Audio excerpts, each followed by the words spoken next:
Last class में हमने chemical properties of ether शुरू किया था। तो हमने रिएक्शंस ड्यू टू इथ्रियल ऑक्सीजन वो हमने कंप्लीट कर लिया था। आज हम करेंगे यहाँ पे रिएक्शन इन्वॉल्विंग क्लीवेज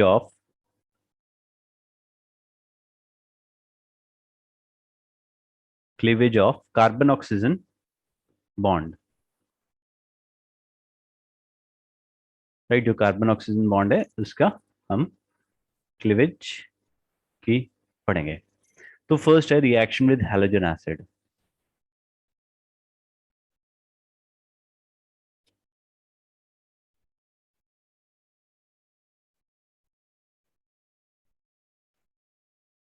फाइन। अगर हम यहाँ पे एल्कोहल्स सॉरी ईथर्स का हैलोजन एसिड के साथ in limited supply, limited amount of halogen acid के साथ रिएक्शन करते हैं विद लिमिटेड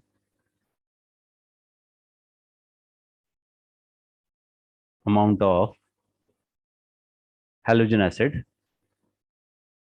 HX, तो क्या हुआ? हमारे पास है ROR प्लस HX। क्या बनने वाला है? एल्कोहल देगा, कोई एक क्लीवेज ये वाला या ये वाला, दोनों में से कोई भी एक क्लीव होएगा और ये बना देगा ROH प्लस RX। ये एल्कोहल बना दिया इसने और एक बना दिया हमारा एल्काइल हेलाइड। एल्काइल हेलाइड, तो ये दो चीजें बन जाएंगी। इसका एग्जाम्पल देख लेते हैं। हमने C2H5O C2H5 किया हमने, इसका HI के साथ रिएक्शन करते हैं तो यहाँ पे क्या होएगा? यहाँ पे हमारा बन जाएगा C2H5OH plus C2H5I। C2H5I। Clear है जी? तो ये हो गया। अब ये तो थे सिमेट्रिकल के लिए, अभी अनसिमेट्रिकल के लिए बाद में बताता हूँ क्या होएगा। तो यहाँ पे तो हमने limited amount of halogen acid लिया। अगर मेरे पास हेलोजन एसिड एक्सेस में प्रेजेंट है with excess of halogen acid, अगर भैया हमारे पास एक्सेस में हेलोजन एसिड है तो क्या हुआ? यहाँ पे ROH बना था, एल्कोहल जो बना था वो फर्दर HX के साथ रिएक्शन करेगा और क्या देगा हमें? RX प्लस वाटर, ये हमें दे देगा। यहाँ पे हमारा बना था C2H5OH, इसका हमने फिर से HX के साथ रिएक्शन करा दिया।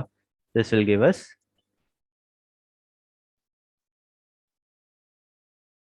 C2H5। यहाँ पे कुछ और ले लेते हैं, हम HI ले लेते हैं क्योंकि ऊपर भी HI लिया था तो HI ले लिया।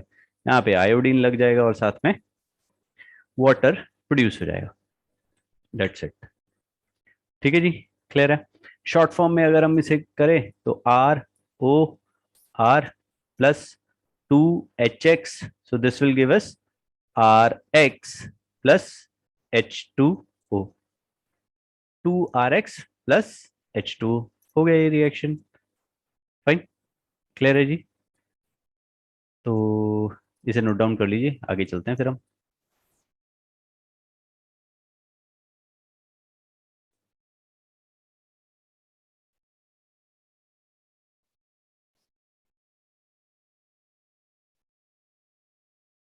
मुश्किल रिएक्शन नहीं है बिल्कुल भी। चलिए आगे चलते हैं। अब order of reactivity of halogen acid. Order of reactivity of halogen acid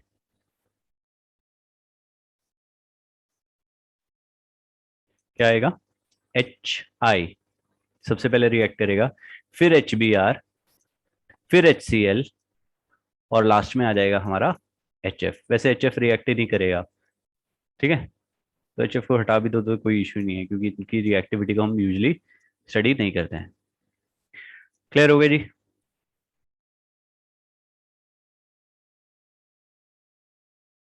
अब इसका मैकेनिज्म के बारे में बात करते हैं। अब जो मैकेनिज्म है वो हमारा SN1 पाथवे से होएगा, राइट। सॉरी, SN1 से नहीं, SN2 से होएगा हमारा। टू रिएक्टेंट की कंसंट्रेशन के ऊपर डिपेंड करेगा मैकेनिज्म। हमने क्या किया यहाँ पे, ROR लिया, इसका हमने HI के साथ रिएक्शन किया, ये यहाँ पे आ गया और ये H इसके ऊपर आ गया, ये आ जाएगा ROHR plus I minus. Fine, this is protonated ether. ये हमारा ईथर था और ये बन गया हमारा प्रोटोनेटेड ईथर।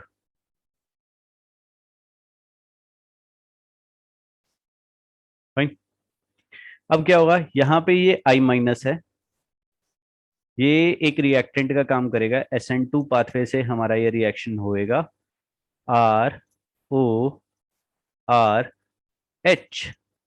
अब ये I माइनस इस R के ऊपर रिएक्ट करेगा, यहाँ पे RH के ऊपर O के पास पॉजिटिव साइन था, ये वाला बॉन्ड इसके पास आएगा और एक इंटरमीडिएट बनेगा, ठीक है, जो हमने पढ़ा था। और क्या होगा, इन्वर्जन ऑफ कॉन्फ़िगरेशन, यहाँ पे बन जाएगा हमारा RI और ROH।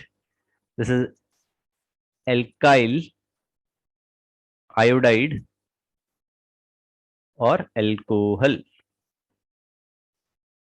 और एल्कोहल, ये हो जाएगा। अब हमने क्या किया, HI को एक्सेस में डाल दिया। जब HI एक्सेस में रहा तो क्या हुआ, ये जो एल्कोहल बना हमारा ROH, ये फिर से इस HI के साथ रिएक्ट करेगा, बॉन्ड बना देते हैं हम। अब ये क्या हुआ, प्रोटोनेटेड एल्कोहल, ये इसके पास चला गया और ये वाला बॉन्ड इधर टूट गया, तो क्या बनेगा, ROHH विद पॉजिटिव साइन और I माइनस। ये क्या हो गया, प्रोटोनेटेड एल्कोहल, प्रोटोनेटेड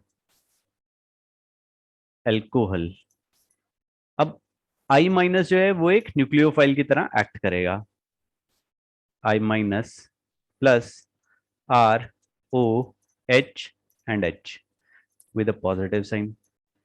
ये I माइनस इस R के ऊपर और ये वाला इसके पास, फिर से क्या होगा, RI बना देगा और H2O हमारा निकल जाएगा। तो ये था मैकेनिज्म।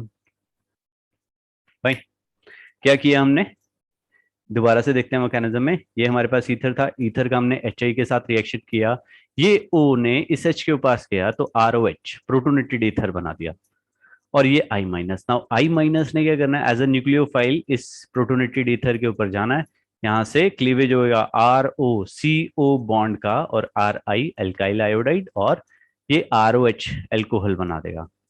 फिर जो एल्कोहल था वो फिर से HI क्या करेगा, फिर से इस एल्कोहल के ऊपर रिएक्ट करेगा। अब O ROH पे OH के पास जाएगा, प्रोटोनेटेड एल्कोहल बनाएगा और I माइनस। I माइनस फिर से एक न्यूक्लियोफाइल बना, I क्या करेगा, फिर से इस प्रोटोनेटेड अल्कोहल के ऊपर रिएक्ट करेगा और फिर से RI एंड वाटर हमारा प्रोड्यूस हो जाएगा, राइट। तो ये सिंपल सी चीज थी। अब बात आती है, मैं आपसे बात कर रहा था कि अनसिमेट्रिकल ईथर्स हुए तो क्या कहानी हुई है, तो हमारी क्या बात होएगी। ठीक है जी, यहाँ पे नोट बना लेते हैं, लिख लेते हैं इसे ध्यान से, क्योंकि ये जरूरत पड़ने वाली है।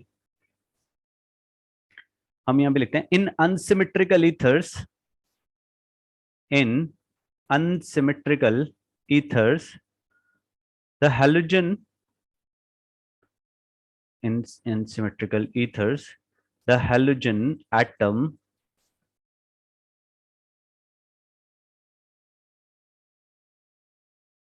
always linked to the smaller alkyl group।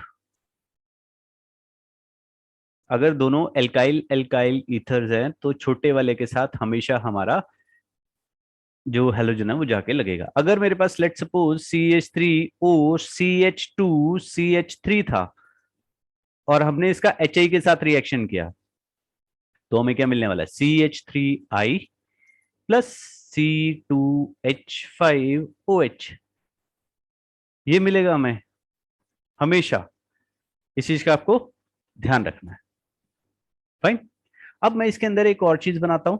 यहां पे हमने बेंजीन रिंग लिया और इसके साथ क्या किया, एक मिथॉक्सी ग्रुप लगा दिया। इसको हम क्या बोलते हैं? एनिसोल। इसको हम बोलते हैं एनिसोल, कॉमन नेम है और ये IUPAC में एक्सेप्टेड है। हमने इसका HI के साथ रिएक्शन किया, तो ये क्या करेगा, यहां पे ये आया।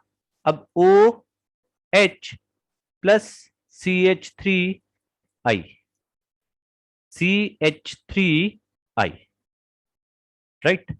अब यहां पे सारी कहानी चेंज होएगी। अब यहां से ये भी तो होता है, दो बॉन्ड थे, CO बॉन्ड दो टाइप के थे यहाँ पे। ये वाला बॉन्ड भी क्लीव हो सकता था, ये भी क्लीव हो सकता था, बट ये वाला क्लीव नहीं हुआ, ये वाला क्लीव हुआ। क्यों? देखो हमने क्या किया,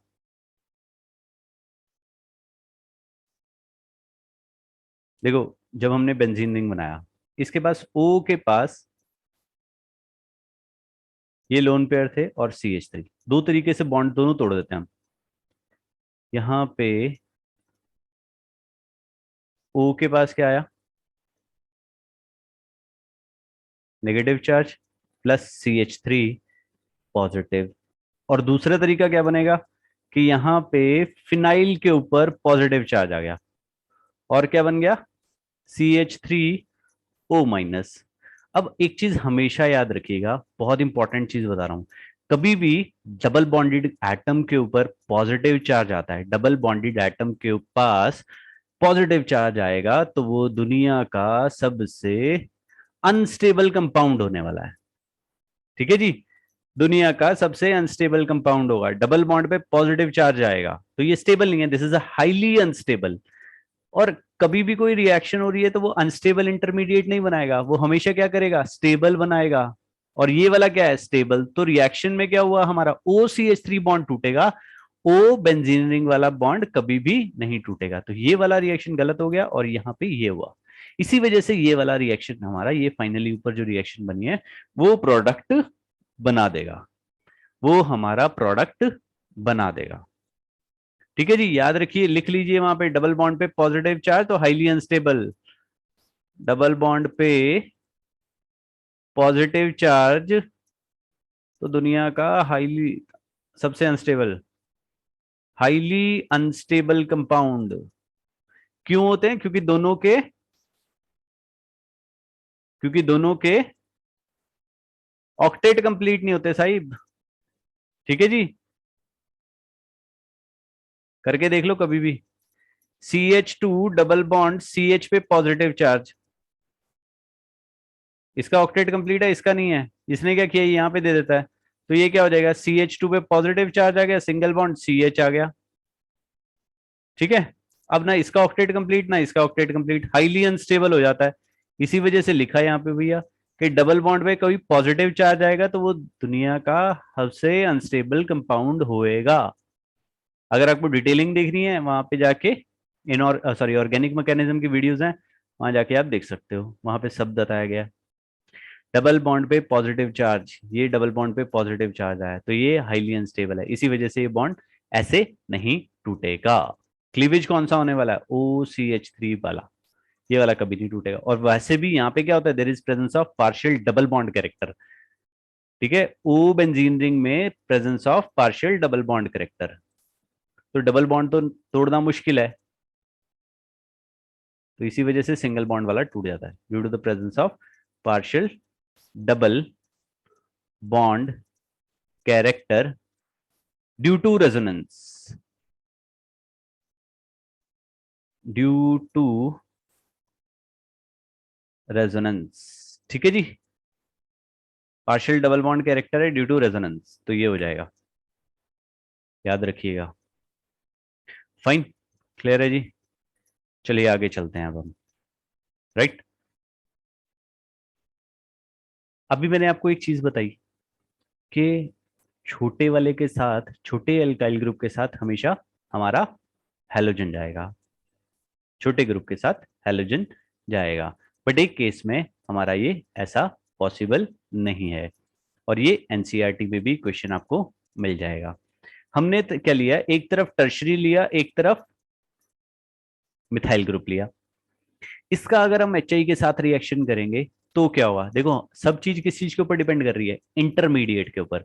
इसको तोड़ो 1 और इसको तोड़ो 2, तो अलग अलग प्रोडक्ट बनाते हैं। तो पहले 1 तोड़ते हैं हम, ठीक है, 1 वाले की क्लीवेज करते हैं। तो यहाँ पे क्या क्या क्या बनेगा हमारा, CH3 O with negative charge plus CH3 positive. और अगर हम ये लाल वाला बॉन्ड, ये वाला बॉन्ड तोड़ते हैं तो क्या हमारे बनेंगे, CH3 with a positive sign plus OCH3 with a minus sign, right. अब इन दोनों में से एक ये कार्बोकेटाइन बना, एक ये कार्बोकेटाइन बना, which is more stable, primary carbocation या टर्शरी कार्बोकेटाइन। ये tertiary carbocation, this is more stable. हमने पढ़ा था कार्बोकेटाइन की स्टेबिलिटी में कि 3 डिग्री कार्बोकेटाइन हमारा सबसे ज्यादा स्टेबल है, देन 2 डिग्री, देन 1 डिग्री। ये 3 डिग्री स्टेबल क्यों है, ड्यू टू हाइपर कॉन्जुगेशन। इसके पास 9 अल्फा कार्बन है, तो 9 बारी हाइपर कॉन्जुगेट, 9 बारी डबल बॉन्ड बनाएगा, इसने एक बारी भी नहीं बनाना। हाइपर कॉन्जुगेशन की वजह से, प्लस आई इफेक्ट की वजह से ये हमारा ज्यादा स्टेबल है। Hyper conjugation and inductive effect की वजह से दिस इज मोर स्टेबल। तो मोर स्टेबल ये है, तो ये वाले में इसके थ्रू हमारा रिएक्शन प्रोसीड करेगा, इसके थ्रू रिएक्शन प्रोसीड नहीं करेगा। तो अगर हम इसका एच के साथ रिएक्शन कर देंगे तो एच पे पॉजिटिव, वाई पे माइनस, तो प्रोडक्ट क्या बनने वाला हमारा, CH3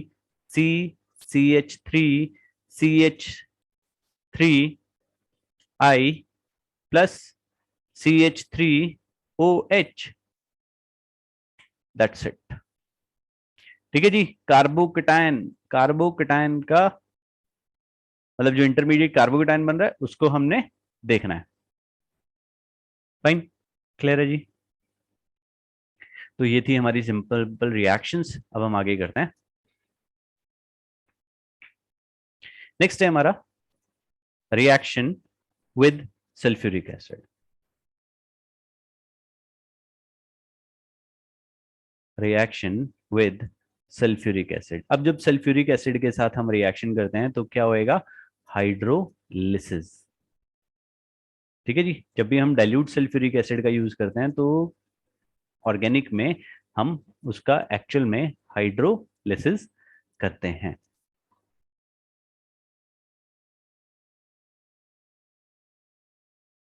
तो हमने यहां पे क्या किया, ROR प्लस H2O। यहां पे हमने क्या किया, H2SO4 लिया डाइल्यूटेड में,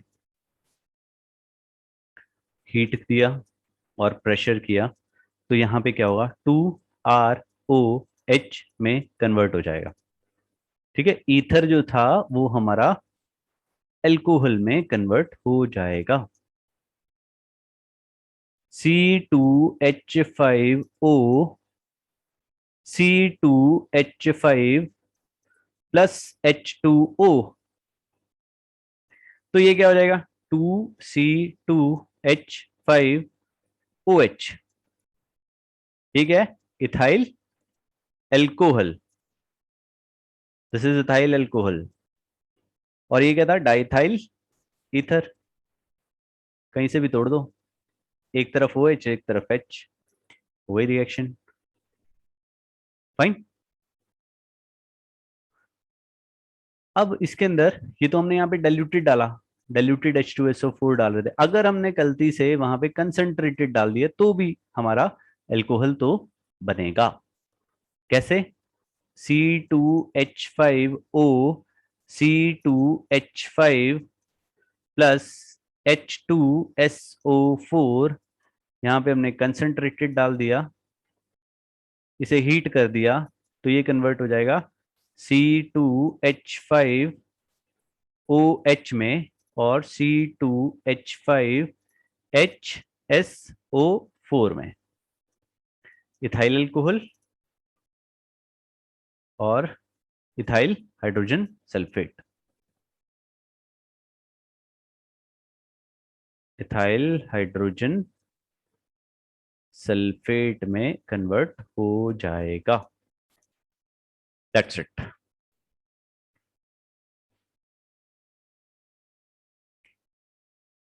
क्लियर है जी। और अगर हम सेकेंडरी, ये तो प्राइमरी ईथर से, अगर हमारे पास सेकेंडरी या टर्शरी ईथर्स हैं तो वो हमें क्या देंगे? Alkenes. They will give us alkenes and alcohol. secondary and tertiary ethers yield alkenes as the major product.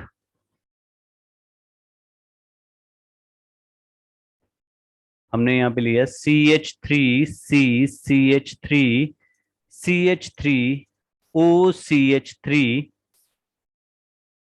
इसके अंदर हमने क्या किया? कंसंट्रेटेड H2SO4 डाला, तो ये क्या करेगा भैया? हीट भी करा, तो ये हमें देगा CH3C double bond CH2 plus CH3OH plus CH3OH। तो ये हमारा रिएक्शन हो गया। फाइन, कुछ नहीं है, समझने वाला कुछ नहीं था, जो पीछे था समझने वाला समझ लिया, अब बाकी रट्टा है। राइट, चलिए आगे चलते हैं हम। Next, reaction with PCl5 phosphorus penta chloride. तो ये क्या देगा हमें? C2H5O, C2H5 plus PCl5. This will give us 2C2H5Cl plus POCl3.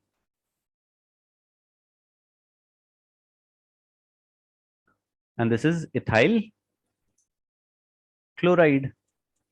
2 molecules मिल गए, O के साथ POCl3 चला गया।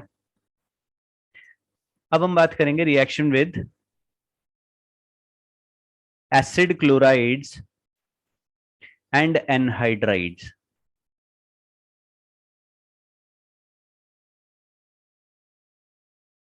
Acid chlorides and anhydrides.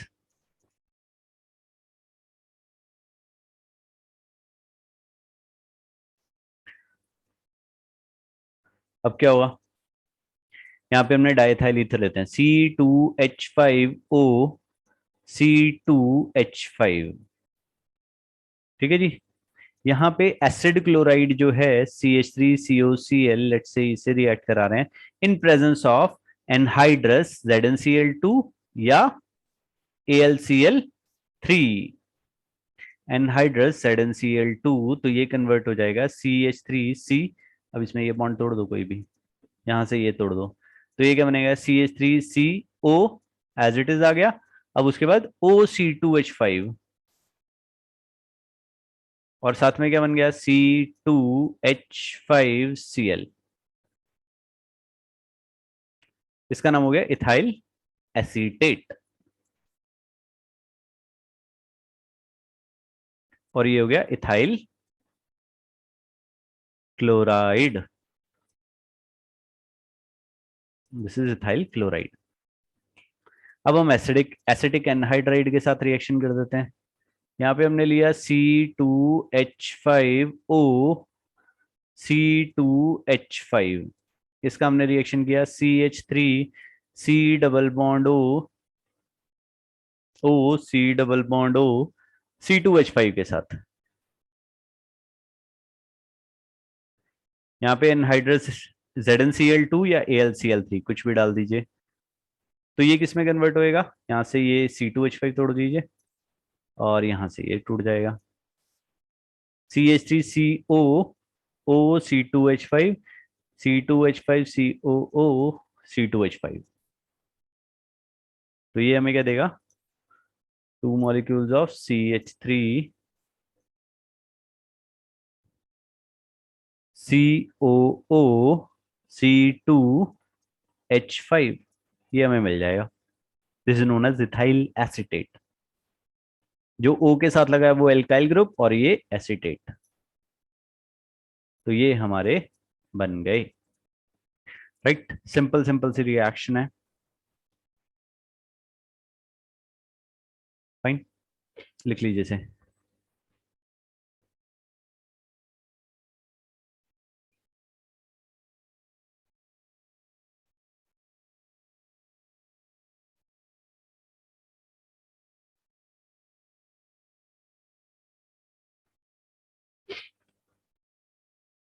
चलिए जी आगे चलते हैं। नेक्स्ट है हमारा reaction, sorry dehydration. Dehydration means removal of water.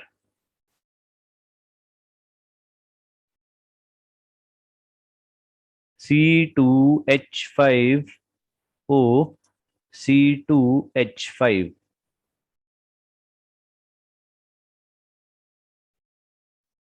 हमने क्या किया, डिहाइड्रेशन करने के लिए हमने क्या किया, इसे एल्यूमिना के थ्रू, हीटेड एल्यूमिना के थ्रू पास किया अराउंड 600 केल्विन पे। तो ये हमारा क्या बना देंगे, alkene. CH2 double bond CH2 plus H2O। ठीक है जी, ईथर से हमारा इथीन बन जाएगा, डाइथाइल ईथर। ये हो गया। उसके बाद reaction with carbon monoxide, CO carbon monoxide. ठीक है जी, और ये क्या करते हैं, एस्टर फॉर्मेशन करते हैं। C2H5O C2H5 plus COBF3 high pressure and temperature, और ये मिल जाएगा हमें C2H5 C double bond O C2H5। ठीक है जी, क्लियर है। और इसका नाम हो जाएगा, ये इथाइल ग्रुप लगा है, यहाँ पे 3 कार्बन है तो propanoate. Propanoate, ethyl propanoate.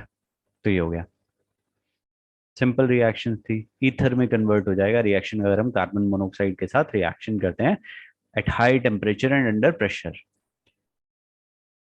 Right, अब आगे करते हैं हम reactions involving alkyl groups. Reactions involving alkyl groups, चलिए नेक्स्ट करते हैं।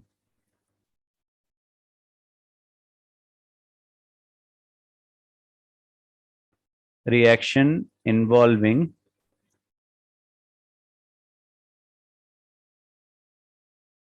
Alkyl groups.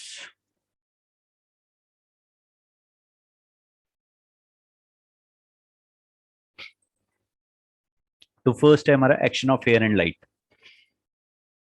इससे हम डिटेक्शन करते हैं कि मेरा ईथर है या कोई और कंपाउंड है, क्योंकि जब हम ईथर्स का एयर के साथ एक्सपोजर करते हैं तो they become explosive in nature. ठीक है, क्यों एक्सप्लोसिव नेचर के होते हैं, बिकॉज ऑफ पेरोक्साइड फॉर्मेशन। ठीक है जी, तो यहाँ पे हम लिख देते हैं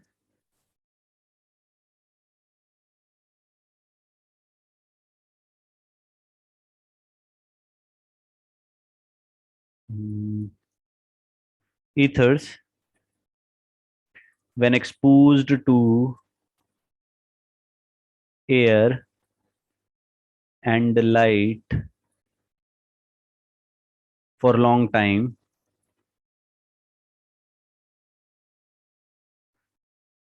these are oxidized to form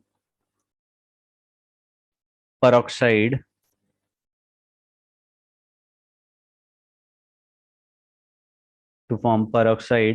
to small extent and becomes explosive in nature,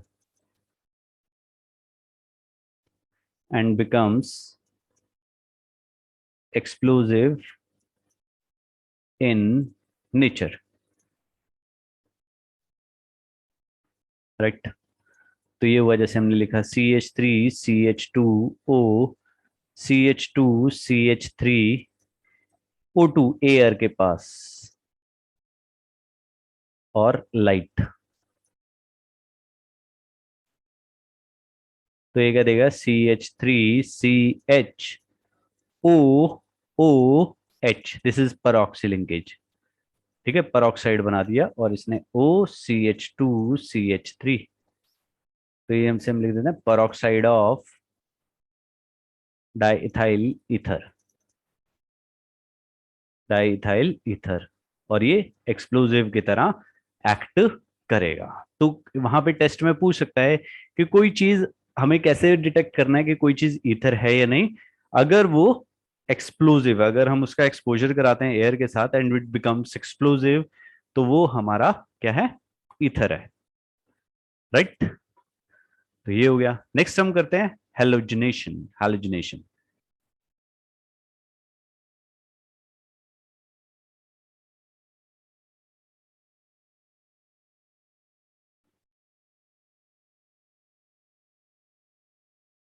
halogenation, इसमें लिखते हैं when ethers are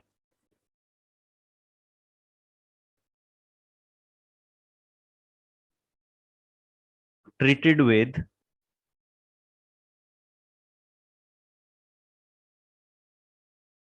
chlorine or bromine, chlorine or bromine in dark, one hydrogen atom, one hydrogen atom linked to carbon atom,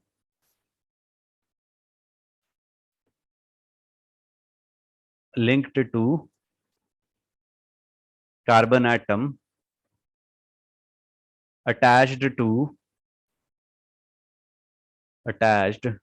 the oxygen atom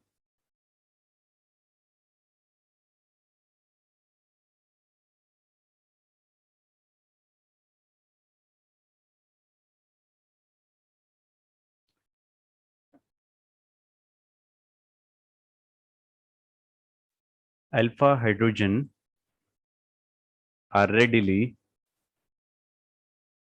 substituted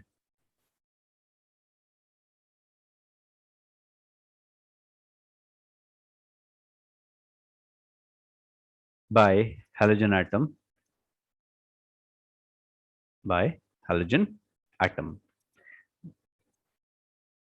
तो चलिए reaction लिखते हैं हम। हमने यहाँ पे लिखा CH3CH2O CH2CH3।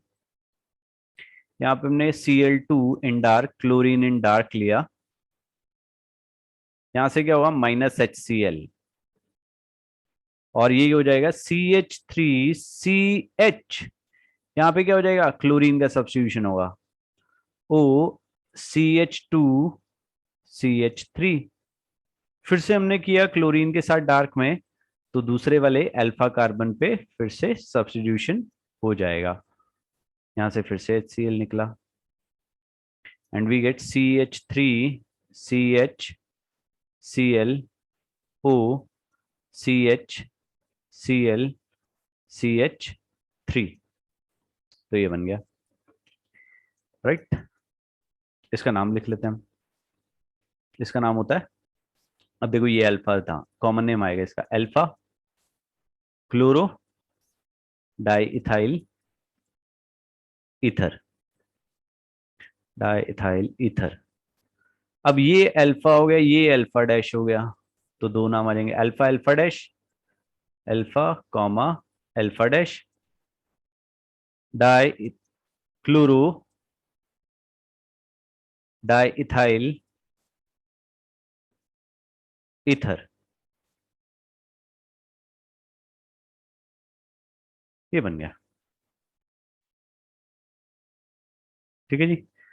अगर हम यही चीज एक्सेस ऑफ क्लोरीन में करते हैं तो सारे के सारे हाइड्रोजन हमारे सब्स्टिट्यूट हो जाते हैं। सारे के सारे हाइड्रोजन एटम क्लोरीन से सब्स्टिट्यूट हो जाएंगे। In presence of light and excess of chlorine,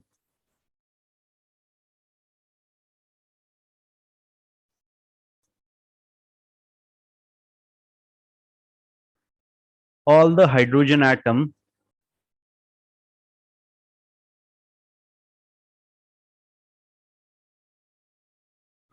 all the hydrogen atom in the ether molecule in the ether molecule are substituted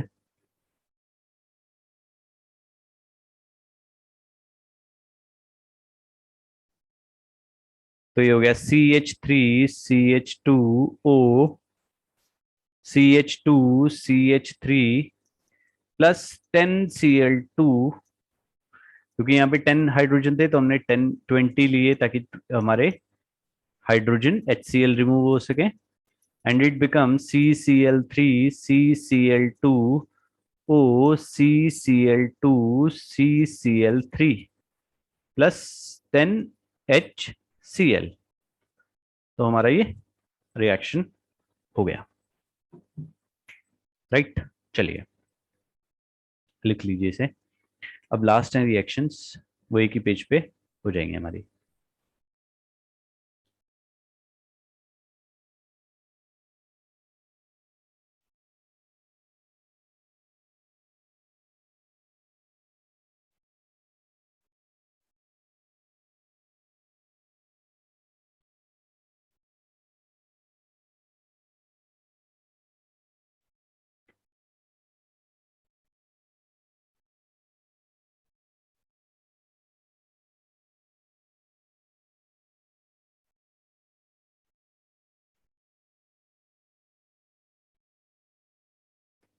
चलिए जी, इससे आगे चलते हैं हम। सब्स्टिट्यूशन रिएक्शंस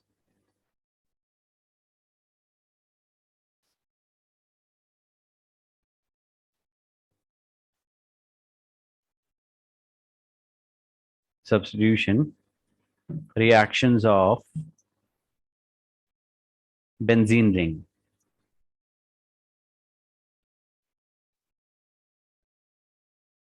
किस तरीके से हमारी बेंजीन रिंग में सब्स्टिट्यूशन होएगा। जैसे हेलो एल्केन्स में था वैसे ही यहाँ पे भी होने वाला है। ठीक है।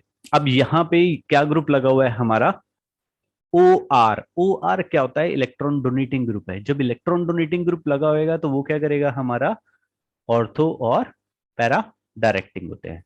मैं भी आपको दिखा देता हूँ, पिछले पेज पे बना के दिखाता हूँ कैसे हमारे ऑर्थो और पैरा डायरेक्टिंग होते हैं। यहाँ पे हमने क्या किया, ये बेंजीन रिंग लिया और इसके साथ में ओ आर लगा दिया। अब आर ओ के पास क्या है, लोन पेयर है। This is an electron donating group, electron donating group. तो ये ओ इसके पास आ गया, ये यहाँ पे आएगा। जब हम इनके रेजोनेटिंग स्ट्रक्चर बनाएंगे तो ऑर्थो और पैरा जो पोजीशन है वो हमारी नेगेटिवली चार्ज होएंगी। ये नेगेटिव चार्ज यहाँ पे ऑर्थो पे आया, अब ये पैरा पे मूव कर जाएगा। तो जो भी मेजर सब्स्टिट्यूशन होएगी वो कहाँ पे होएगी, ऑर्थो पे और पैरा पोजीशन पे। ऑर्थो पे और पैरा पोजीशन पे नेगेटिव चार्ज यहाँ मूव कर गया, ये फिर से ऑर्थो पे आ जाएगा। यहाँ पे ऑर्थो पे नेगेटिव चार्ज, यहाँ पे डबल बॉन्ड ओ आर, ओ पे पॉजिटिव साइन, ये यहाँ पे फिर ये वापस आ गया।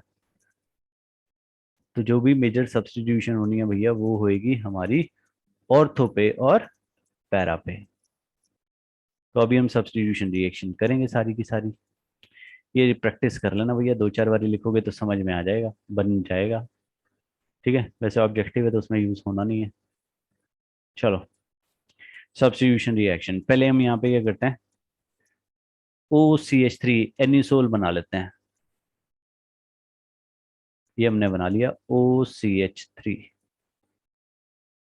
तो भैया पहले हम इसका करते हैं हेलोजिनेशन। यहाँ पे हम लिख देते हैं हेलोजिनेशन। हेलोजिनेशन। अब हेलोजिनेशन होती कैसे है? ब्रोमीन की प्रेजेंस में Br2 in presence of ethanoic acid. Bromine की प्रेजेंस में इन प्रेजेंस ऑफ इथेनोइक एसिड। तो यहाँ पे ब्रोमीन का सब्स्टिट्यूशन हो जाएगा कहाँ पे जी? ऑर्थो पे और पैरा पे। यहाँ पे आ गया OCH3, ऑर्थो पोजीशन पे ब्रोमीन लग गया, और कहाँ पे लग जाएगा जी? पैरा पे। पैरा वाला हमारा मेजर प्रोडक्ट रहेगा। पैरा वाला हमारा मेजर प्रोडक्ट रहेगा ड्यू टू सिमेट्री। ठीक है जी। चलिए अब हम करते हैं यहाँ पे नाइट्रेशन। नाइट्रेशन कैसे होती थी? कंसंट्रेटेड HNO3 एंड H2SO4 की प्रेजेंस में। Concentrated HNO3 in presence of concentrated H2SO4। तो यहां पे क्या होगा? NO2 का सब्स्टिट्यूशन हो जाएगा कहां पे? ऑर्थो पे और पैरा पे। ये बेंजीन रिंग हो गया, यहाँ पे आ गया OCH3, NO2 लग गया हमारा ऑर्थो पोजीशन पे, और लग जाएगा हमारा पैरा पोजीशन पे। OCH3 एंड NO2, ये भी हो गया। अब हम कर देते हैं यहाँ पे सल्फोनेशन।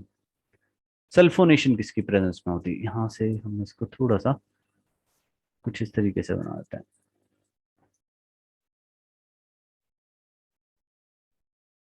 सल्फोनेशन। सल्फोनेशन क्या है? कंसंट्रेटेड H2SO4 की प्रेजेंस में होगी, और HSO3 ग्रुप का सब्स्टिट्यूशन होगा।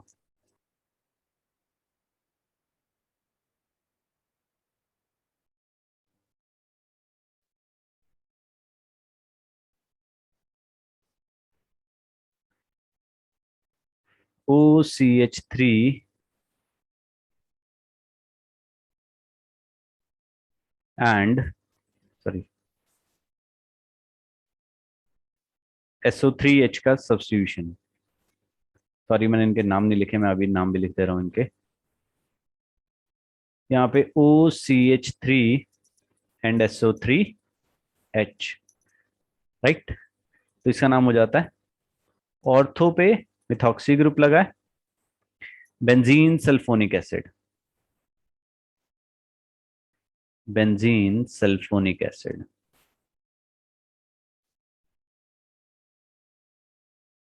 इसका नाम हो जाएगा para methoxy benzene sulphonic acid.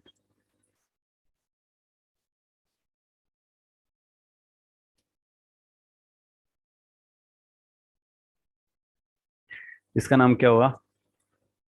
Ortho bromo anisole. Ortho bromo anisole,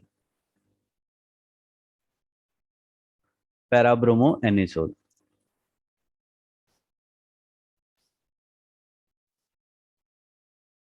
इसका नाम क्या होगा? Ortho nitro anisole. Ortho nitro anisole, para nitro anisole, right.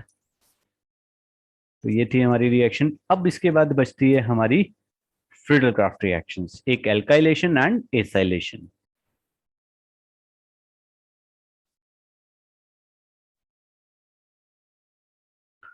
Friedel Crafts alkylation लेशन। फाइन। तो ये क्या करेगा हमारा, यहाँ पे हम CH3Cl के साथ रिएक्शन करेंगे in presence of Lewis acid, AlCl3, FeCl3, कुछ भी। तो क्या होगा, CH3 ग्रुप का सब्स्टिट्यूशन होगा at ortho and para position पे। ये बेंजीन रिंग OCH3 पहले लगा हुआ था, यहाँ पे एक CH3 लग गया ऑर्थो पे, और वही पैरा पे OCH3 और CH3। फाइन, क्लियर है जी। और ऐसे ही हम यहाँ पे एसाइलेशन कर लेते हैं, फ्रिडलक्राफ्ट्स एसाइलेशन। फ्रिडलक्राफ्ट्स एसाइल ग्रुप का सब्स्टिट्यूशन होगा OCOCH3 का।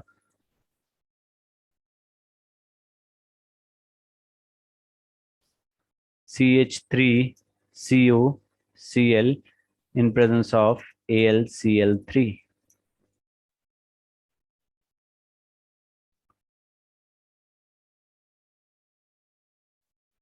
इनका नाम लिख सकते हैं हम, ortho methoxy टॉलिन।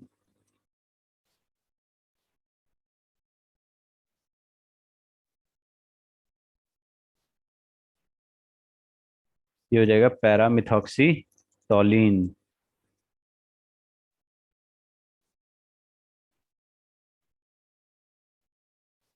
Friedel-Crafts acylation,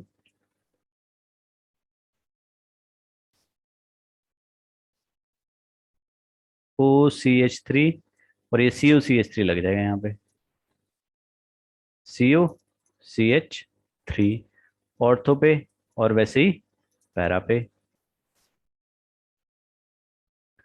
OCH3 COCH3।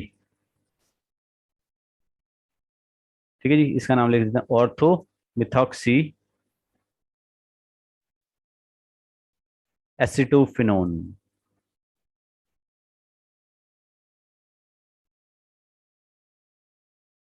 यहाँ पे आ जाएगा पैरा मिथॉक्सी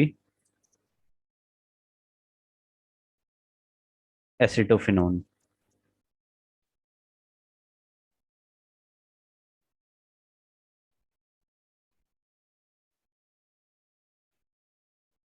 तो ये थी हमारी रिएक्शंस सारी की सारी।